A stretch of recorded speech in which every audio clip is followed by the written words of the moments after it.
Welcome to another video. और ये है डॉक्टर स्टोन के सीजन 3 के पार्ट 2 के एपिसोड 4 का रिव्यू। तो चलिए जानते हैं क्या हुआ कहानी में आगे डॉक्टर स्टोन के। तो अब तक सेको और मोस के मिले जुले प्लान के कारण हर जगह कहानी फैल चुकी होती है। कुछ लोगों ने उन पर हमला किया जो काफी शक्तिशाली थे और उनकी संख्या कई ज्यादा थी। जहाँ बिल्कुल लोगों की साइकोलॉजी पढ़ चुका है ज्ञान, जहाँ वो लोग कह रहे हैं कि उन पर कई सारे लोगों ने हमला किया क्योंकि वो खुद को एक बंदे से हारता दिखाकर कमजोर नहीं कहना चाहते। तो आगे ये लोग की प्लानिंग शुरू करते हैं। जैन की प्लानिंग 4 चरण में काम करेगी। जैसे पहला, ड्रोन को एक अच्छी जगह छुपाना जहाँ से वो टेक ऑफ कर सके।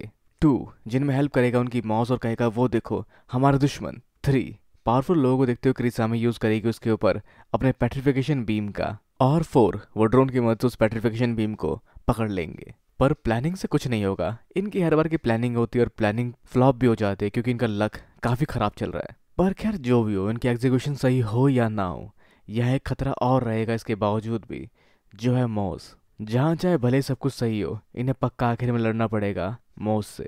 और वैसे मोज वहाँ बाकी लोगों से कह देता है कि अगर वो हुडी पहने हुए लोग इतने खतरनाक है तो मैं और क्रिस हम इसका सामना करेंगे। जिस सबको सुनकर इबारा के दिमाग में कुछ तो डाउट जरूर आ रहा है। तो खैर आगे योशी कहता है कि अगर हमने पेट्रिफिकेशन बीम हासिल कर ली तो मोज उस पेट्रिफिकेशन बीम को लेकर हम सबको मार देगा। तो जिस सबको ध्यान में रखते हुए सेकू बना रहा है एंटी मॉस वेपन, जिसके बीच में गोल सी चीज लगेगी, साथ में इसमें एक पाइप है, कुछ स्प्रिंग्स है और बहुत सारी चीज है जिसको देख के एक आम इंसान समझ सकता है कि ये एक गन बनने जा रही है। तो एक गन को बाहर से रेप्लिकेट करना और फंक्शन करवाना काफी आसान हो सकता है, पर वो कट्टा आपके हाथ में फट सकता है क्योंकि इसके फंक्शनिंग की साइंस ज्यादा अहम है। जिसके लिए नाइट्रिक एसिड से बने गन पाउडर को एक छोटे सिलेंडर में भरना है, जिसके अंदर एक कंचे जैसी चीज ठूसनी है और फिर इसकी कैप लगानी है। तो गन के हिसाब से फिर गन पाउडर फटेगा और गोली बाहर निकलेगी। लेकिन नहीं, क्योंकि यहाँ पर गोली को भी इग्नाइट करना पड़ेगा। उसे जलाने के लिए कुछ और चाहिए होगा इन्हें, जिसके लिए वो इस्तेमाल करेगा मरकरी, या यूँ कहे कि मरकरी फ्यूल माइनेट, जिससे वो गन पाउडर इग्नाइट होगा बटन प्रेस करते ही। तो जिस टकराव के साथ एक्सप्लोसिव बनाने का तरीका होता है नाइट्रिक एसिड को मरकरी और अल्कोहल में मिलाना, जो आप ट्राई बिल्कुल मत करना क्योंकि काफ़ी खतरनाक हो सकता है। और फिर डिटोनेटर के इस्तेमाल से जब ये टकराएगा उस गन से होगा धमाका और गोली अपने कैप को तोड़कर बाहर निकलेगी। जहाँ वैसे कैप गोली को अंदर रोकने के लिए ज़रूरी है, तो वैसे गन पाउडर की खोज काफ़ी हद तक सेको और ताइजू को उनके पुराने दिनों तक ले जाती है, जहाँ उस सभी चीज़ों को पूरे 3 साल हो चुके हैं और जिसके हिसाब से इनके अब तक मूंछ दाढ़ी आना शुरू हो जानी चाहिए थी। पर खैर आगे सिक्कू के हिसाब से तैयार होता है ये इंसानी या शैतानी हथियार। पर यूक्यू के हिसाब से एक टूल टूल बुरा नहीं होता, एक टूल को इस्तेमाल करने वाला शख्स अच्छा या बुरा होता है। पर यूक्यू के हिसाब से भी किसी को मारना ठीक नहीं है। पर जिस पर यूशी कहता है पर कभी कभी अपनों को बचाने के लिए कुछ कठोर कदम लेने पड़ते हैं और ये रैशनैलिटी कहलाती है। इसमें कुछ बुरा नहीं या किसी का मर्डर नहीं है। और वैसे इसमें कुछ बुरा भी नहीं क्योंकि सिक्कू के हिसाब से एक ट्रैंकुलाइजर गन है, क्योंकि जब ये किसी पे गोली चलाएंगे जैसे हाथ या पैर के पास, तो उनको दोबारा पत्थर बना देंगे और फिर इसको हील कर देंगे अपने रिवाइवल फ्लूइड के साथ और उससे उन्हें कुछ भी नहीं होगा। तो हुई ना एक किलिंग गन से ट्रैंकुलाइजर गन। अब खैर आगे इन्होंने गन तो बना ली, पर किसने गन पहले चलाई है या जापान में कितने लोग गन चला पाते हैं। तभी इनकी नज़र पड़ती है यो की तरफ, जो एक पुलिस वाला था जिसको ये लोग जिंदा करते हैं और गन पकड़ाते हैं, जो काफ़ी हद तक खुश होता है गन को देखकर, पर पुरानी बातों को याद करता है यहाँ क्रोम, जो कहते हैं कि बुरा बंदा हो सकता है। पर खैर वो अभी समझ चुका होता है और काफ़ी तक खुश होता है गन के साथ।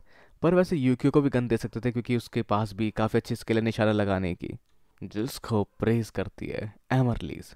तो जहाँ वो तैयार होता है कांच की बोतल लगा के निशाने की प्रैक्टिस करने के लिए, और वो गन सामने पकड़कर 3 गोलियां चलाता है, जिनमें से एक भी उस कांच की बोतल पर नहीं लगती। पर उसके चेहरे पर बिल्कुल भी शिकन नहीं दिखाई देती और तभी ऊपर से गिरता है एक मरा हुआ सांप। और लोगों का रिएक्शन कि उसका निशाना खराब था से उसने इन्हें बचा लिया और काफ़ी हद तक ये कमाल का निशान चाहिए। पर सच तो यही था कि उसने गलती से उस सांप को मारा था। पर खैर अच्छी बात ये होती है कि उस बात को वो खुद एक्नोलेज करता है और प्रैक्टिस करने की सोचता है। तो इनको चाहिए ड्रोन, हुड्स, गन और तार। जहाँ हुड से सामने खड़े होकर कुछ लोग उनका ध्यान भटकाएंगे ताकि वो पेट्रिफिकेशन बीम का इस्तेमाल करे और बाकी टीम उसको पकड़ ले। हाँ, पर अगर ऐसा नहीं हुआ तो उनके एल लग जाएंगे। तो जहाँ यूके के हिसाब से उन्हें 5 हुड चाहिए होंगे, जिसके लिए कपड़ा चुरा के लाती है एमरलिस और उसको सिलती है यूजरिया। पर ये लोग जहाँ छुपे होते हैं वहाँ से काफ़ी शोर शराबा हो रहा होता है, जिस वजह से उनके छुपे रहने की रणनीति इतनी कारगर नहीं दिखती। जिसको देखते हुए एमरलिस जाती है ऊपर अपने गाँव के पास और 3 लड़कों के सामने आके गिर जाते हैं जिसने उन्हें पहले प्रपोज किया था, और कहती है किसी को मत पता ना, मैं वहाँ से भाग कर आई हूँ। और मुझे याद है तुम तीनों का प्रपोजल, जहाँ मैं खोज में हूँ एक स्ट्रॉन्गेस्ट मैन की जो तेज तेज ड्रम बजा सके। जहाँ ये लोग शुरू हो जाते ड्रम बजाना, और इस वजह से उनका शोर नेगलेक्ट हो जाता है, जहाँ पर यो कर सकता है प्रैक्टिस गन की। तो खैर आगे इनके मिशन के हिसाब से जब इनके ड्रोन में पेट्रिफिकेशन बीम फंसेगी तो ये क्या करेंगे, क्योंकि उस तरफ से भी लोग जोर लगाएंगे, जो एक रस्सा कसी का कंपटीशन बन के रह जाएगा। तो जी हाँ, इसका सोल्यूशन भी है जिसके लिए इस्तेमाल करने वाले हैं पारो टीम का, जिनको ये लोग रिवाइव कर देते हैं। पर किनरो पत्थर बनने के बावजूद भी काफी हद तक समझ पाता है कि यहाँ पर किनरो के साथ कुछ हुआ है, जो उसको एमरली से एक्सप्लेन करती है। पर किनरो फिर भी थोड़ा खुश होता है क्योंकि उसे लगा था किनरो शायद मारा गया होगा, पर समहाउ कोहाको की सूझबूझ से वो अभी भी जिंदा है। तो वैसे 5 वह रुपये में शामिल होगा किनरो भी, क्योंकि उसे जरूरत पड़ेगी, जो काफी कमाल का स्पीयरमैन है। तो शायद ये कुछ लोगों को संभाल सकेगा उस पल के लिए, जब तक क्रिसामे और मोज सामने नहीं आते। अब खैर आगे रस्सा कसी के लिए भी प्रैक्टिस शुरू हो जाती है, पर रस्सी अपना दम तोड़ देती है, जिस वजह से यहाँ बनाया जा रहा है कोयला जलने के बाद बच्चे कुछ टार से रस्सी, जिससे तैयार होती है कार्बन वायर। मतलब जहाँ बहुत सारी रस्सी बनानी पड़ेगी घुमा घुमा के इस चीज को, जिससे काफी दुखी है ज्ञान। पर खैर इस लट्टू को घूमता देख के काफी तक सोचता है क्रोम कि ये लट्टू गिर क्यों नहीं रही, यह हवा में कैसे स्थिर है। तो जिसका रीजन है जायरोस्कोपिक इफेक्ट, जिसके वजह से जब भी कोई चीज़ घूमती है वो स्थिर हो जाती है एक डायरेक्शन में, जिस कारण से ही साइकिल गिरती नहीं और हमारा ग्रह डगमगाता नहीं। जिससे काफ़ी तरीके अपने ड्रोन पर इस्तेमाल करके उसको स्टेबल बना सकते हैं, जहाँ इसके इस्तेमाल से जो नया ड्रोन बनेगा वो स्टेबल होगा।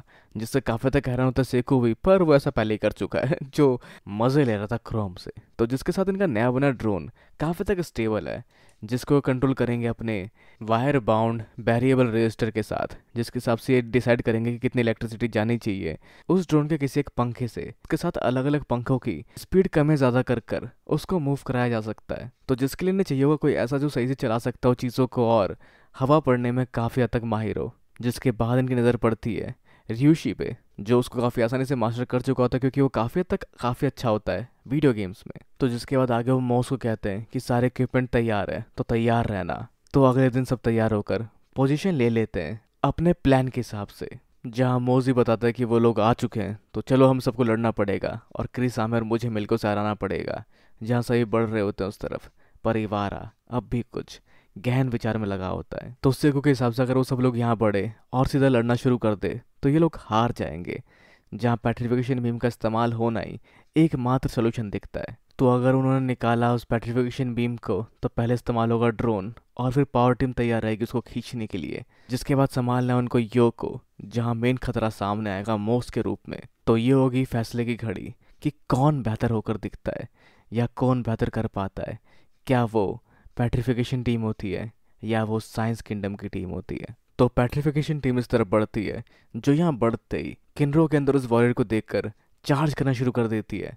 पर अगर उन्होंने सीधा सीधा हमला किया इनके ऊपर तो शायद बात काफी तक बिगड़ सकती है। पर किनरो अपने गोल्डन भाले को लिए, जो उसको विरासत है किंगडम ऑफ साइंस की तरफ से, तैयार होता है आगे बढ़कर इन्हें रोकने के लिए। तो क्या होगा आगे, क्या किनरो कुछ देर तक इन्हें रोक पाएगा और क्या ये इस्तेमाल करेंगे पेट्रिफिकेशन बीम गन के अगेंस्ट, या ऐसा कुछ नहीं होगा।